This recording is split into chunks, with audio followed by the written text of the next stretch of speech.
Our landlord told me go ahead. Call the city inspector, so I did, by user moving to Cincinnati. Edit. Wow, this blew up, thanks for the award. I just want to clarify on some stuff. The other tenants received money and compensation from the landlord too. They also got their moving cost covered as well. I did not make them homeless, some of them thanked me. We moved to a new neighborhood that was only 5 minutes walk to my office. It was a single family house. We loved that neighborhood, it was so LGBTQ friendly. We stayed there for a year until we bought our house. The rent was actually cheaper. The building was owned by a corporation, so when I say landlord it refers to the owner and property manager. I hope they learn their lesson. This happened in 2018, I just moved to a new apartment. It was a 3-bedroom first-floor apartment and it had a finished basement. It had 2 bedrooms, a living room, and a kitchen on the first floor. It also had a bedroom, with a full bath, in the basement and a bar/gaming area. It was also in a very nice area of the city. The apartment was owned by a corporation. Honestly, we loved that apartment, until it kept having recurring issues in the basement. The carpet was wet from time to time. At first the landlord would send a cleaner to come and handle it, but it keeps happening. I asked them to check and fix the issue. They did not do it. I told him I'll call the city inspector to check the building. They laughed at me and told me go ahead, call the city inspector, so I did. I called the city twice until I finally was connected to the right department and they sent an inspector a week later. The inspector found so many building violations. They told me they'd contact the building owner and would come again. The next day, the owner called and begged me to tell them what I know about the problem with the apartment. I told them that I sent complaints multiple times, they should check their record. The city inspector, the owner, and the property manager came 2 weeks after that. The city inspector was whooping their asses. He laid it to them, it was bad. They have to deal with structural and foundational issues and some safety issues too. There were 4 tenants in that building including us. Imagine it was a big colonial/multi-family home divided into 4 apartments. They had to break the lease with all of us to fix the building. They couldn't fix it with us being there. We were ready and already consulted a lawyer. We told them that they could not kick us out, they could not rent the apartment after the inspections. There were 4 of us and we could all sue them for placing us in a dangerous building. In the end they spent so much money to relocate us and fix the apartment. Months of paid vacation? I'll take it, by user Gerberin. This happened in Germany, so the laws are different to other countries, especially to the USA. I was working for a family-owned business, about 40 employees, a couple years ago. My time there wasn't the best because I had huge problems with my boss's younger brother.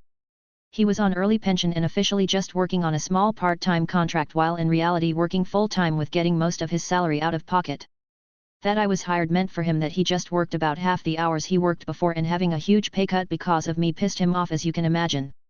He talked bad about me behind my back all the time and tried to get me fired. Dealing with him was a pain in the arse, but I didn't had to deal with him too often. My coworkers were nice and the pay was good. So I didn't care about finding another job despite my relationship with my boss, and his wife got worse over time too. My boss even came with me to 2 deliveries to costumers because his brother probably told him I would waste time during the deliveries. At one day I had to do a delivery with my boss's wife's car because the company car I normally use was at the inspection at that day and the timing couldn't have been worse. I scratched the fender of her car on a wall when I tried to get out of the parking spot. The scratch were barely noticeable, but I immediately reported it to one of my coworkers so no one can say that I tried to put it under the rug. I did the delivery and when I came back my boss's wife already waited for me. She went completely crazy, screamed at me for ruining her car, without inspecting the damage before, and said that she will take the money for the repair from my paycheck.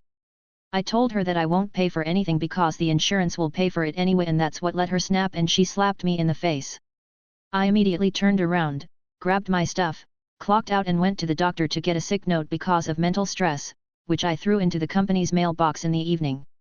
2 days later I got a termination letter in the mail and had to laugh while reading just the first sentence. We are terminating your work contract immediately, or if this isn't applicable, within the legal 30 days. To people who aren't familiar with German workers' laws, it's illegal to terminate a contract immediately and within the legal period of time in the same termination letter. You can do one or another but not both at the same time. So I went to the government office to apply for unemployment and hired a lawyer to sue my boss for illegal termination. Over 2.5 months went by until I got a court date, and my boss was really pissed when the judge explained to him that the termination was illegal and that he had to pay me for the last 2.5 months. But the illegal termination wasn't the only mistake he made. The judge gave me two options. I can accept an immediate termination on that day and leave without compensation, or I can have a 2-month salary compensation, but I have to work another month for the company. My boss laughed and said that I'm too scared to go back to work and that it makes him happy that I leave the court unemployed. He didn't look that happy anymore when I asked him why should I be scared? Do you want to beat me like your wife did? So I took option B and went to work the next morning. My boss's brother already waited for me to hand me the termination letter and made comments about how difficult the next 30 days would be for me. I checked the termination letter, and after I've seen that everything was right, I just said that I'm not feeling well, turned around and went to my doctor to get another 30-day sick note because of burnout. So at the end I had a 3.5 months vacation with full pay, 2-month salary compensation, and he had to pay for my lawyer too because he lost at court. I could have sued my boss's wife for the slap too, but that would have been too much stress for maybe a couple €100. Put my food in this bag, right now, by user all name Ezra-Taken 467. About a decade ago, I was in a McDonald's. I had ordered and paid, and was just waiting for my food near the pickup counter. In walked a man with a serious case of main character syndrome. He placed his order, then stood directly against the pickup counter.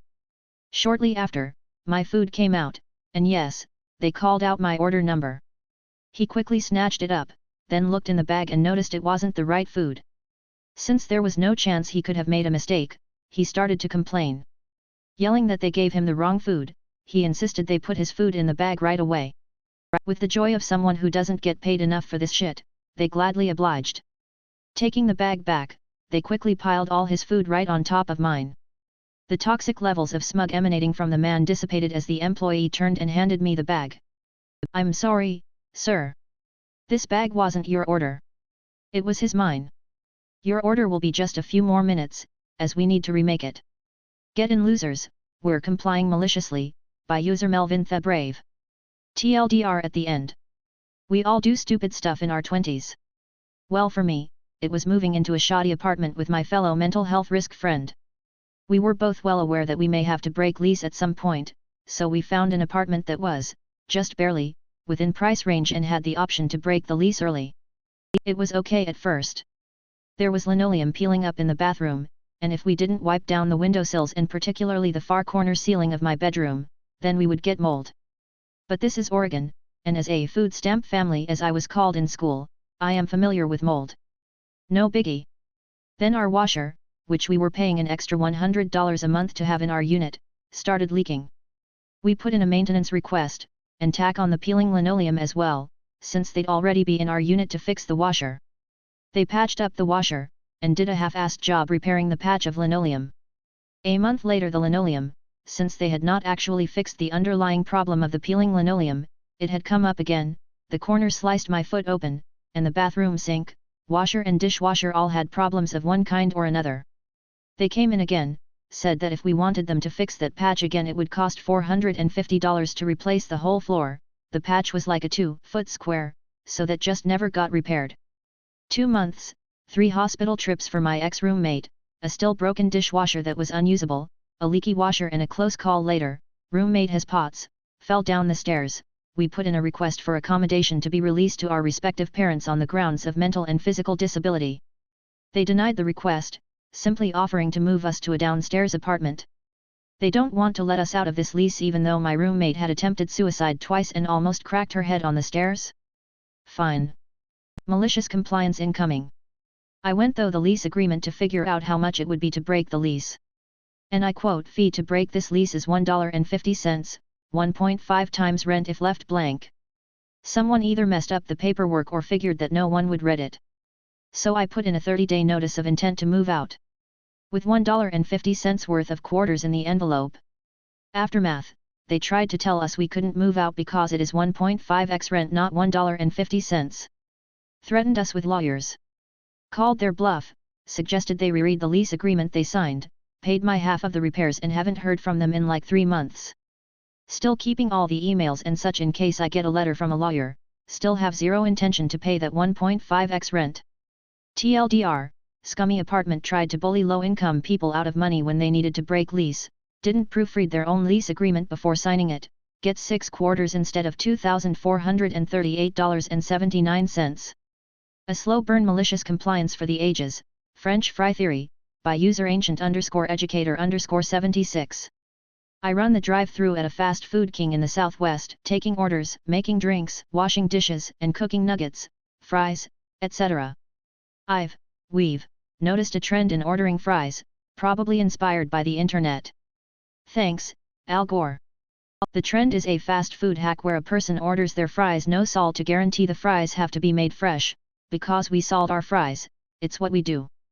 Sure, there are those that order no salt because they need no salt, or prefer it, but those are few and far between.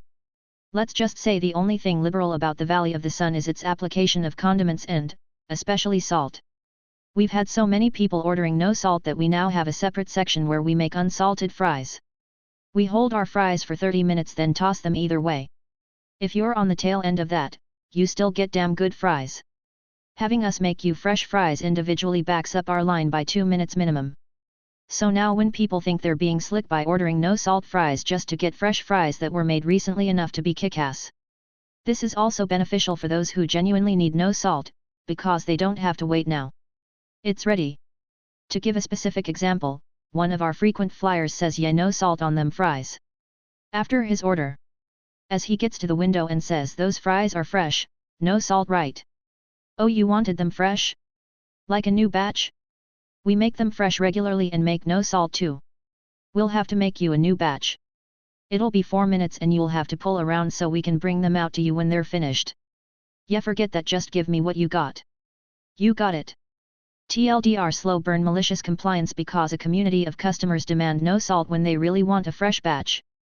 We complied maliciously by having no salt fries already pre-made, therefore not a fresh batch. Edit, not trying to hate on nozzleters, just ask for what you want, things will go much more smoothly. I genuinely love most of our customers.